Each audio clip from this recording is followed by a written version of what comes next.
श्री स्वामी समर्थ.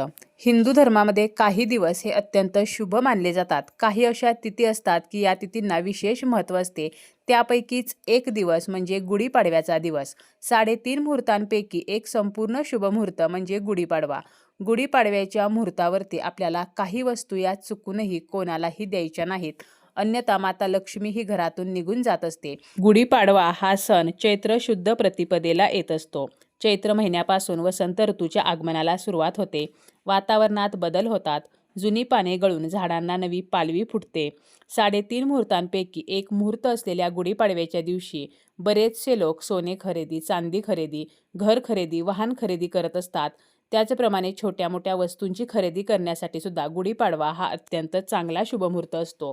गुढीपाडव्याच्या दिवशी आपल्याला कोणी कितीही मागितलं तरी आपल्या घरातील काही वस्तू मात्र त्यांना चुकूनही द्यायच्या नाहीत, अन्यथा माता लक्ष्मी आपल्या घरातून निघून जाते. आपण आपल्या आयुष्यामध्ये प्रत्येक गोष्ट मिळवण्यासाठी कष्ट करत असतो. आपल्या सभोवताली सकारात्मक लहरी असतात, त्याचप्रमाणे नकारात्मक लहरीसुद्धा असतात. गुढीपाडव्याच्या दिवशी जर आपण या वस्तू इतरांना दिल्या तर नकारात्मक लहरींचा प्रभाव हा वाढतो आणि आपल्या प्रगतीमध्ये यामुळे बाधा येऊ शकते. म्हणूनच आपल्याला काही वस्तू या इतरांना द्यायच्या नाहीत. आपण इतरांना नेहमीच मदत करावी, दानधर्म करावा. परंतु अशा काही वस्तू असतात की ज्या आपल्याला ठराविक तिथीला, ठराविक दिवशी इतरांना देणे टाळायचे आहे. अशा कोणकोणत्या वस्तू आहेत? तर त्यापैकी पहिली वस्तू आहे ती म्हणजे उधार पैसे. गुढीपाडव्याच्या दिवशी आपण वाहन खरेदी करतो, सोने खरेदी करतो किंवा इतर वस्तू खरेदी करतो, त्यावेळेला आपण त्यांना पैसे देतो. परंतु जर आपल्याकडे कोणी उधार पैसे मागितले तर मात्र ते देऊ नयेत. आपण एखाद्या व्यक्तीवरती विश्वास ठेवून ते पैसे त्यांना उसने देतो, परंतु ते पैसे वेळेत आपल्याला परत मिळत नाहीत. आपल्याला आपलेच पैसे त्यांना वारंवार मागावे लागतात. म्हणूनच आपल्याला गुढीपाडव्याच्या दिवशी इतरांना उधार पैसे देणे टाळायचे आहे. गुढीपाडव्याच्या दिवशी जर आपण इतरांना उधार पैसे दिले तर आपली लक्ष्मी ही त्यांच्याकडे जाते आणि आपण इतरांना आपली लक्ष्मी दिल्यामुळे माता लक्ष्मी आपल्यावरती नाराज होत असते आणि आपल्या घरामध्ये यामुळे आर्थिक समस्या निर्माण होऊ शकतात. पैशासंबंधीच्या अडचणी आपल्या घरामध्ये वाढू शकतात. म्हणून आपल्याला काहीही झालं तरी गुढीपाडव्याच्या दिवशी उधार पैसे हे इतरांना द्यायचे नाहीत. मग आपले नातेवाईक असतील किंवा मित्रपरिवारातील कोणी असेल तर त्यांना या दिवशी उधार पैसे देणे टाळायचे आहे. यानंतर आहे ते म्हणजे महिलांनी सौभाग्यवान हे इतर महिलेला देऊ नये. सौभाग्यवान म्हणजे मंगळसूत्र, जोडवी, सिंदूर, बांगड्या. बऱ्याच वेळेला असं होतं की आपण जेव्हा शृंगार करतो त्यावेळेला दुसरी जी महिला आहे तर तिचं एखादं सौभाग्यवान आपल्याला आवडतं आणि आपण तिला ते मागायला जातो, किंवा आपल्याकडे एखादी आपल्या शेजारची महिला जी आहे तर ती मागायला येते किंवा आपली मैत्रीण येते. परंतु आपण जे सौभाग्यवान वापरतो ते कधीही दुसऱ्या स्त्रीला देऊ नये, कारण यामुळे आपले दोष इतरांकडे जातात, आपली नकारात्मकता त्यांच्याकडे जाते आणि यामुळे पती पत्नीमध्ये मतभेद निर्माण होऊ शकतात, वैवाहिक सौख्य बिघडते. त्यामुळे काहीही झालं तरी आपलं मंगळसूत्र असेल किंवा आपलं इतर जे सौभाग्यवान आहे, जे 16 शृंगाराचं साहित्य मानलं जातं, ज्यामध्ये बिंदी आली, नथ आली, जोडवी आली, तर हे इतर महिलेला देऊ नये. आपल्याला जर द्यायचं असेल तर आपण नवीन देऊ शकतो, जे आपण वापरलेलं नाही. परंतु जे आपण वापरत आहोत तर ते कधीही इतरांना देऊ नये. यानंतर आहे ते म्हणजे कपडे. आपल्या अंगावरचे जे कपडे आहेत तर ते न धुता चुकूनही इतरांना देऊ नयेत.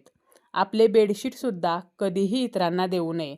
अगदी आपल्या घरी जर या दिवशी पाहुणे आले तरीसुद्धा आपल्या अंगावरचे कपडे त्यांना देऊ नयेत. स्वच्छ धुतलेले कपडे आपण त्यांना देऊ शकतो, नवीन कपडे देऊ शकतो, परंतु जे आपण वापरलेलं आहे तर ते देऊ नये, कारण यामुळे सुद्धा नकारात्मकता वाढते आणि एकमेकांकडे एकमेकांचे दोष जे आहेत तर ते जात असतात. तसेच घड्याळ जे आहे तर ते सुद्धा या दिवशी इतरांना देऊ नये. घड्याळ हे वेळ दर्शवते. घड्याळामध्ये खूप मोठी सकारात्मकता असते.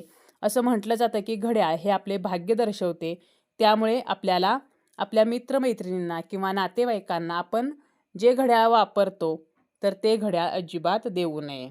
तसेच या दिवशी कोणालाही आपला पेन देऊ नये. आपण ज्या पेनचा वापर करतो तर हा पेन इतरांना कधीही देऊ नये. यामुळे सुद्धा दोष वाढत असतात. त्याचप्रमाणे गुढीपाडव्याच्या दिवशी संध्याकाळच्या वेळेला दुधाचे पदार्थ, दूध, दही, ताक, तेल, मीठ तर हे कोणालाही देऊ नये. कारण यामुळे वास्तुदोष निर्माण होतात आणि यामुळे सुद्धा लक्ष्मी घरातून काढता पाय घेते. तसेच ज्या झाडूला आपण लक्ष्मी स्वरूप मानतो तर तो झाडू म्हणजे केरसुणी हे सुद्धा आपल्याला गुढीपाडव्याच्या दिवशी इतरांना चुकूनही द्यायची नाही. आणि इतरांना दिसेल तर अशी ही जी केरसुणी आहे किंवा झाडू आहे तर तो घरामध्ये ठेवायचा नाही. झाडू किंवा केरसुणी नेहमी लपवून ठेवावी. एखादी व्यक्ती बाहेरून आपल्या घरामध्ये येते तर त्यावेळेला त्या व्यक्तीला अगदी सहज दिसेल तर असा झाडू किंवा केरसुणी कधीही ठेवू नये. तसेच या दिवशी आपले जे सोन्याचे दागिने आहेत किंवा चांदीचे दागिने आहेत तर ते इतरांना देऊ नयेत. आपण सोन्याची चांदीची खरेदी करू शकतो. गुढीपाडव्याच्या दिवशी सोन्याची किंवा चांदीची खरेदी करणे हे अत्यंत शुभ मानले जाते.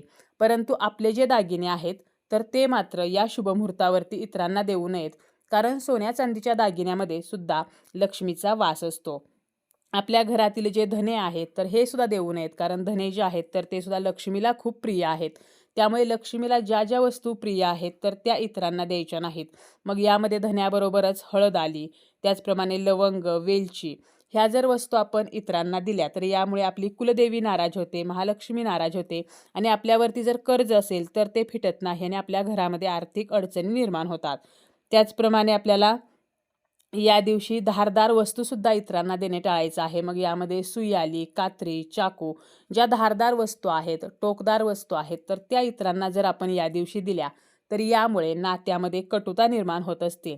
म्हणून अशा काही वस्तू असतात की ज्या काही ठराविक शुभ दिनी इतरांना देणे हे आपल्याला कटाक्षाने टाळायचे असते.